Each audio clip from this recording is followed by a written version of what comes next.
Shri Krishna Govinda Hare Murari He Nath Narayana Vasudeva Shri Krishna Govinda Hare Murari He Nath Narayana Vasudeva He Nath Narayana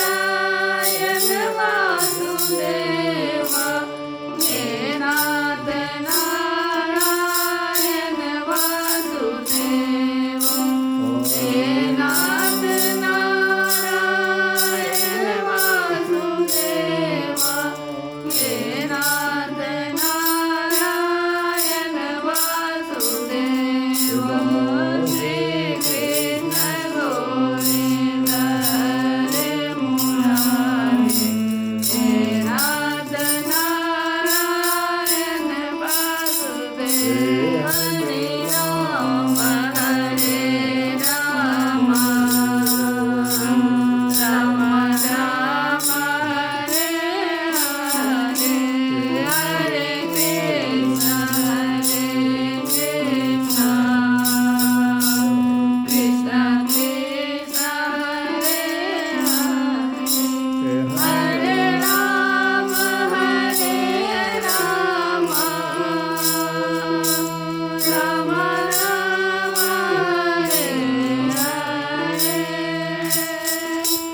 Hare Krishna Krishna Krishna Hare Hare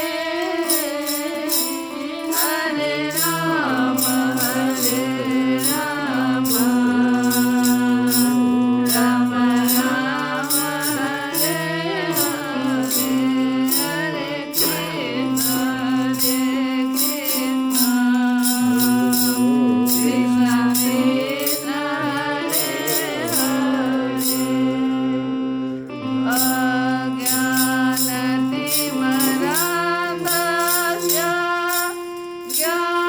Rama Rama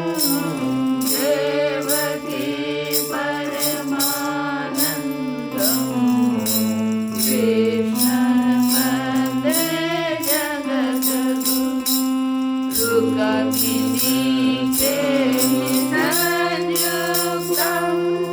Hare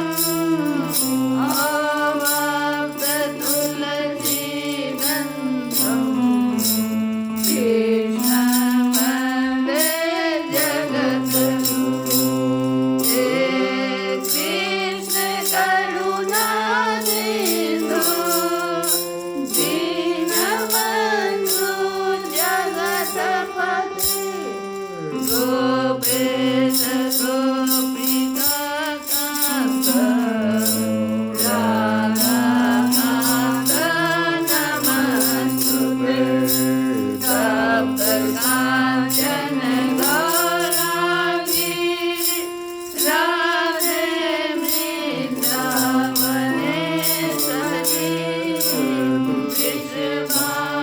Krishna Krishna Krishna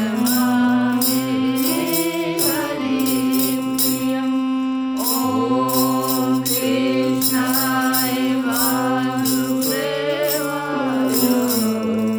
Hare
Shriman Narayan Narayan Narayan Shriman Narayan Narayan Narayan.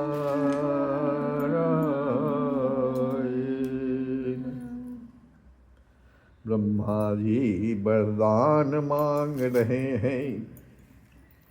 क्या वरदान मांग रहे हैं कि नाथ,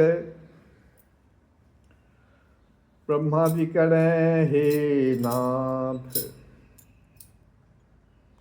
नाथ नाथ नाथितम, नाथ नाथयो नाथितम। प्रार्थना मेरा नाथयो नाथितम, प्रार्थना स्वीकार कीजिए हे भगवान, हे नाथ, हे मेरे स्वामी। तो सोचिए थोड़ा सा यहाँ पर, ब्रह्मा जी तो इस ब्रह्मांड के स्वामी हैं और वो भी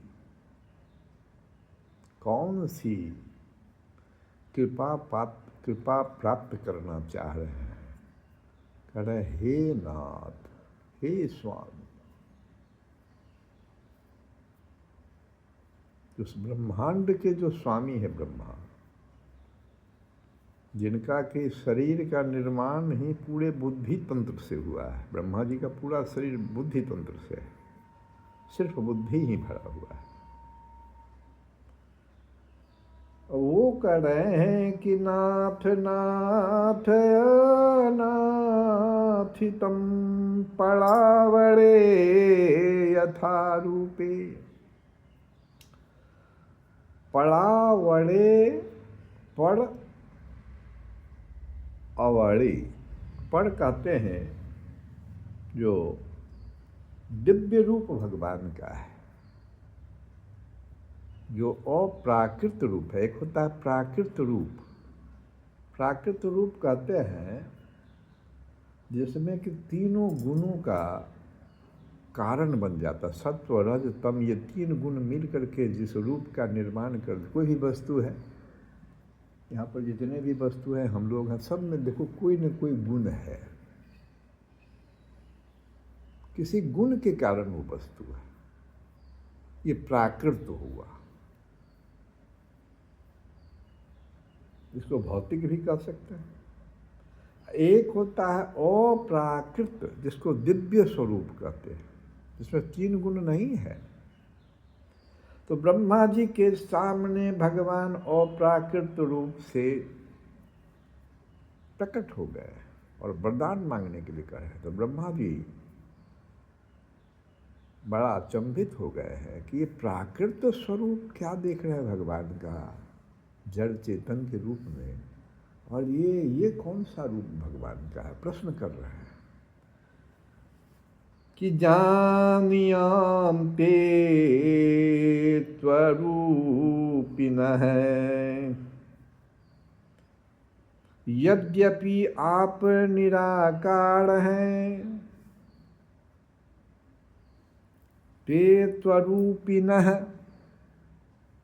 यद्यपि आप निराकार हैं, फिर भी पर और अवड़े पड़ावड़े यथारूपम, फिर भी आपके जो ये दो रूप हैं, एक दिव्य रूप, एक भौतिक रूप, इसको कैसे आप धारण कर लेते हैं।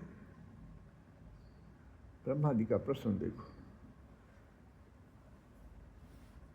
ठीक इसी प्रकार का प्रश्न अर्जुन भी भगवान से कर रहा है गीता में। देखो, कड़ा केषु केषु च भावेषु चिन्तयोऽसि भगवन् मया। हे भगवान, आप किन किन भावों में अर्थात वस्तुओं में मेरे द्वारा चिंतन किए जाने योग्य हैं। अर्थात किन किन भावों में अर्थात वस्तुओं में। जैसे उदाहरण के लिए अगर हम ये कहें कि ये पंचभूत में जल जैसे एक है, जल भी भगवान का ही स्वरूप है, तो हम तो जल देख रहे हैं ना, उसमें भगवान तत्व को हम कैसे समझे, ये अर्जुन पूछ रहा है। देखो क्या है, प्रश्न बड़ा गंभीर है ब्रह्मा जी का, अर्जुन का। इसको समझेंगे तभी हम लोग आगे समझेंगे। इसका उत्तर तो बाद में भगवान क्या दे रहे हैं, पहले प्रश्न ही नहीं हम लोग समझ रहे हैं इसको। हम लोगों के बीच में जो इतना राग और द्वेष हो जाता है, इसका कारण क्या है, ये प्रश्न है। एक भैंस है जो इसका था, आज तक उस भैंस को ये पालन पोषण कर रहा था, कल इसने खरीद लिया, अब ये कर रही आपका भैंस है। अभी तक राग था उस भैंस में, और जब इसको दे दिया तो वही भैंस अब कह रहा है कि नहीं ये तो आपका है, शत्रु भाव में उसको देख रहा है। ये कैसे हो सकता है, ये प्रश्न है। भगवान ही जब जड़ और चेतन रूप में सब जगह, हम लोग अभी अभी पढ़े नहीं सुने कि आप ही जब आपकी इच्छा होती है कि हम एक से अनेक हो जाएं, तो आप इस प्रकार का माया का खेल खेलते हैं। इसी को समझने के लिए ब्रह्मा जी प्रश्न कर रहे हैं कि जब सभी रूपों में आप ही आ जाते हैं। बड़ा बढ़िया उदाहरण, जब ब्रह्मा जी ने गौ चुरा लिया, ग्वाल बालों को चुरा लिया, भगवान सभी रूपों में आ गए। कोई नहीं पहचान पा रहा था कि ये मेरा पुत्र नहीं है, ये मेरा गाय नहीं है, ये गाय भी नहीं पहचान पाता कि ये मेरा बछड़ा नहीं है। ये कैसे हो जाता है हे भगवान, किस प्रकार से? आप तो स्वयं तो दिव्य रूप वाले हैं ना, आप तो अप्राकृत हैं, स्पिरिचुअल जिसको कहते हैं। फिर आप ये भौतिक रूप भी कैसे धारण करें? ये सब जड़ चेतन जितने भी सामान्य सब आप हो जाते हैं। एक लाठी भी जो था, एक गोप का जो लाठी था, वो भी भगवान बन गए, उतना ही बड़ा वैसे ही टेढ़ा। ये कैसे हो जाता है? और कैसे हम लोग भ्रमित हो जाते हैं और आपस में फिर राग द्वेष कर लेते हैं। क्यों नहीं हम लोग इसको मानते हैं कि ईश्वर हम सजीव अविनाशी और सिया राम मैं सब जग जानी करहूँ प्रणाम जोड़ी जुग पानी। अगर ये भाव हम में आ जाए, ब्रह्मा जी का ये प्रश्न है, क्यों मेरा भाव नहीं आ पाता, क्यों हम आपको इस रूप में भी आप ही को देखें, इस रूप में भी आप ही को देखें। ये मेरा और मेरा का भाव कहाँ से आ जाता है? मेरा तेरा, फिर राग द्वेष और फिर शत्रुता और प्रेम कहीं।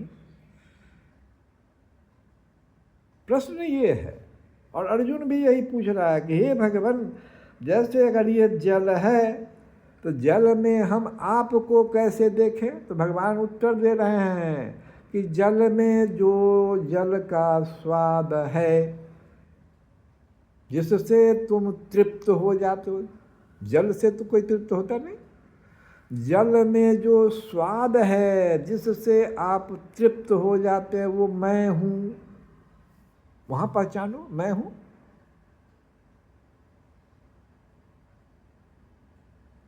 पृथ्वी में जो गंध है जिसके कारण पृथ्वी है, वो मैं हूँ। इसी प्रकार से सब चीजों में, तुलसी लीजिए, पीपल लीजिए, घोड़ा लीजिए, जिसमें भी जो आपका सबसे बड़ा ही अपेक्षित जिसके कारण वो है, वो कहते भगवान मैं हूँ। इस तरफ से आप सब सिया राम मैं सब जग जानी, पहचान लीजिए भगवान। ब्रह्मा जी का यही प्रश्न है कि पहे नाथ नाथ नाथितम परावड़े यथा रूपे। जानियाम ते त्वरूपिणः।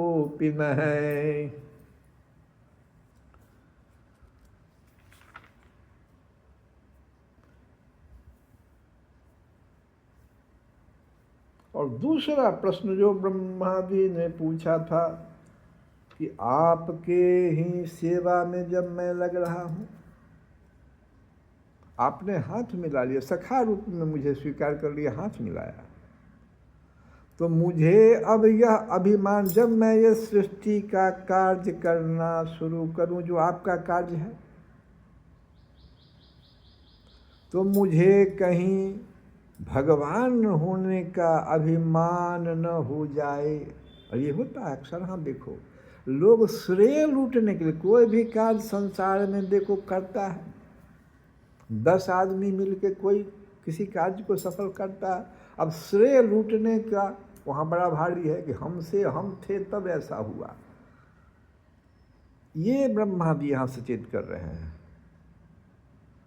कि कहीं ये सब कार्य तो आप कर रहे हैं, सब ही मचावत राम गोसाई, तो फिर कहाँ हम हैं भाई? फिर कहाँ से अहंभाव आ जाता है? ये 2 प्रश्न जो ब्रह्मा जी ने कल हम लोग कथा में सुने थे, इसको प्रश्न नहीं समझ रहे थे, तो आज भगवान कह रहे कि अनुभव प्रेमा भक्ति और साधनों से युक्त अत्यंत गोपनीय अपने स्वरूप का ज्ञान मैं तुम्हें कहता हूँ। तुमने जो स्वरूप, मेरे स्वरूप के बारे में प्रश्न, पहला प्रश्न क्या था? स्वरूप के बारे में। ये प्राकृत और अप्राकृत दोनों स्वरूप में आप कैसे आ जाते हैं? आप तो निराकार हैं, साकार कैसे हो जाते हैं? तो अनुभव प्रेमा भक्ति और साधनों से युक्त अत्यंत गोपनीय अपने स्वरूप का ज्ञान मैं तुम्हें कहता हूँ, तुम उसे ग्रहण करो। सुनो नहीं कहते हैं, देखो भगवान कहते हैं ग्रहण कर लो इसको। सीधे ग्रहण करना कब है? जैसे जल को हम लोग ग्रहण कर लेते हैं, वहां विचार नहीं करते, बहुत प्यासा है, भोजन को ग्रहण कर लेते हैं, बहुत भूखे हैं। ऐसे ही अभी हम लोग इस प्रश्न के प्रति बहुत ही भूखे कहो, जानना चाहते हैं, तो ग्रहण करो इसको। इसमें कहीं भी तुम अपना जो है ये अपना अहंकार वगैरह मत प्रकट करना, उसमें किंतु विंतु मत लगाना। ये कैसे हो सकता है? पहले इसको सावधान कर दिए भगवान कि ग्रहण करो मेरा जितना विस्तार है, मेरा जो लक्षण है, मेरे जितने और जैसे रूप गुण और लीलाएं हैं। जैसे जल के रूप में ही भगवान का देखो जितना विस्तार है, इस पृथ्वी पर जल कितना है? 3 भाग जल है, जितना विस्तार है। अब उसके लक्षण क्या है कि उसके जो स्वाद हैं वो मैं हूँ। सभी जल को देखो, उसमें जो मीठा जल है उस सब में स्वाद जो है वो मैं हूँ। लक्षण से पकड़ लो। तो मेरा जितना विस्तार है, मेरा जो लक्षण है, मेरे जितने और जैसे रूप गुण और लीलाएं हैं, मेरी कृपा से तुम उनका तत्व ठीक ठीक वैसा ही अनुभव करो। उनका तत्व, जैसे जल का एक तत्व हुआ, उस तत्व को ठीक ठीक वैसा ही अनुभव करो। सृष्टि के पूर्व केवल मैं ही मैं था, मेरे अतिरिक्त न स्थूल था न सूक्ष्म, और न तो दोनों का कारण अज्ञान। अभी जो तुम प्रश्न कर रहे हो कि ये स्थूल है, ये सूक्ष्म है, ये दिव्य है, ये सब कहाँ से आ गया? ये तो अज्ञान के कारण हो रहा है। तो सृष्टि के प्रारंभ में पूर्व में केवल मैं ही मैं था, सब जगह सिर्फ मैं था और कुछ तो था ही नहीं। उसके बाद तुम नाभि पर, मेरे नाभि पर कमल के ऊपर तुम आ गए ना, उससे पहले तो कुछ था नहीं। तो सृष्टि के पूर्व केवल मैं ही मैं था, मेरे अतिरिक्त न स्थूल था न सूक्ष्म और न तो दोनों का कारण अज्ञान। जहाँ यह सृष्टि नहीं है तो ध्यान दो, अब मान लो कि सृष्टि है ही नहीं, तो फिर क्या बच जाएगा? तो मैं ही मैं, वहाँ मैं ही हूँ, मैं ही मैं हूँ, वहाँ कुछ दूसरा ही नहीं। यही हुआ सिया राम मैं। वो भैंस वाली उदाहरण ले लो, वही भैंस इधर से उधर चला गया तो कहता है नहीं मेरा नहीं तेरा, ही कैसे हो गया भाई? वही तो भैंस है। अब सृष्टि नहीं है तो फिर क्या बचा? सिर्फ भगवान ही तो है। और इस सृष्टि के रूप में तो जब सृष्टि से पहले कुछ नहीं था तो सृष्टि में जो कुछ आया वो तो फिर मैं ही हो जाऊंगा। कहाँ से साधन, कहाँ से कौन सामान आ गया तो बताओ? जब कुछ था ही नहीं, अब सब कुछ आ गया सामने में तो कहाँ से आ गया भाई? उसी भगवान के अंश, ईश्वर अंश, उसी से तो जीव अविनाशी, सब तो उन्हीं से आ गया। इसलिए सिया राम मैं। देखो क्या सुंदर सूत्र है, समझने की बात है। जब इस सृष्टि के रूप में जो कुछ प्रतीत हो रहा है, जब मैं ही मैं हूँ, तो जब सृष्टि के रूप में आ रहा हूँ तो फिर मैं ही हूँ, तो वह भी मैं हूँ। और जो कुछ बच रहेगा, मान लो फिर प्रलय हो जाए तो जो कुछ बचा फिर मैं ही हूँ।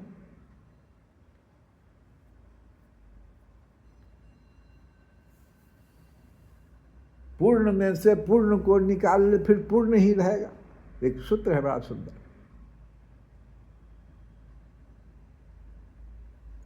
वह भी मैं ही हूँ, वास्तव में न होने पर भी जो कुछ अनिवर्चनीय वस्तु मेरे अतिरिक्त मुझ परमात्मा में दो चंद्रमाओं की तरह मिथ्या ही प्रतीत हो रही है, अथवा विद्यमान होने पर भी आकाश मंडल के नक्षत्रों में राहु की भांति जो मेरी प्रतीत नहीं होती, इसे मेरी माया समझना चाहिए।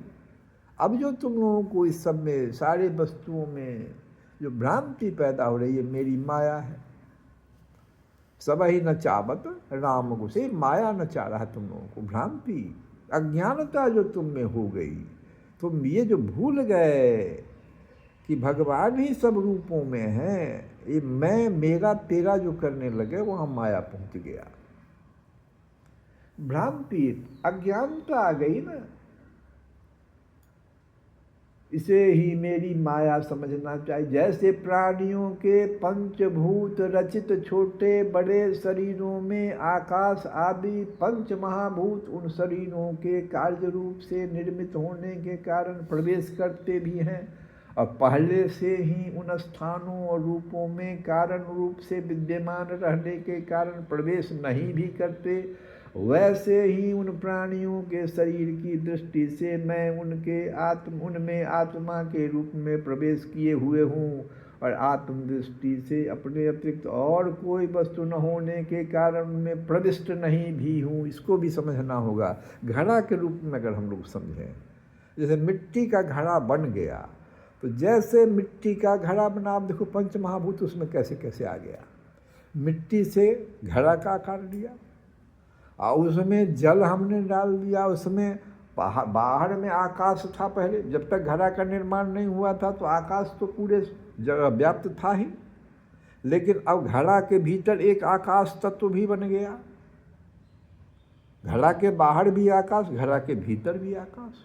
घड़ा के बाहर भी मिट्टी तत्व, घड़ा के भीतर भी मिट्टी तत्व। घड़ा के भीतर भी जल तत्व, घड़ा के बाहर भी जल तत्व।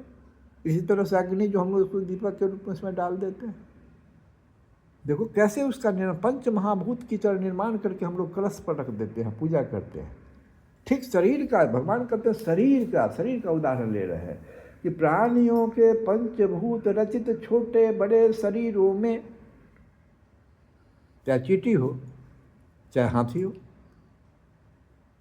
छोटा बड़ा जो भी शरीर है, उसमें आकाश आदि पंच महाभूत, सब में आकाश, सभी सभी पृथ्वी जल वायु अग्नि आकाश सब में है, तब तो उसका निर्माण हुआ।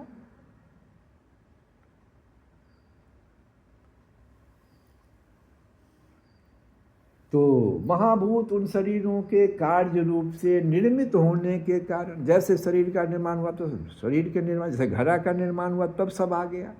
अब घड़ा अगर फूट जाए तो सब फिर वापस जैसे तैसे सब, जैसे घड़ा का मिट्टी अंश मिट्टी में चला जाएगा, जल अंश जल की तरफ भाग जाएगा, उसका जो आकाश था तो आकाश में विलीन हो जाएगा।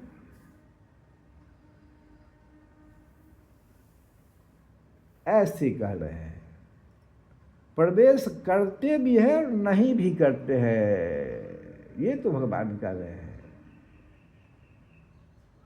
उन प्राणियों के शरीर की दृष्टि से मैं उनमें आत्मा के रूप में प्रवेश किए हुए हूँ, और आत्म दृष्टि से अपने अतिरिक्त और कोई वस्तु न होने के कारण उनमें प्रविष्ट नहीं भी हूँ।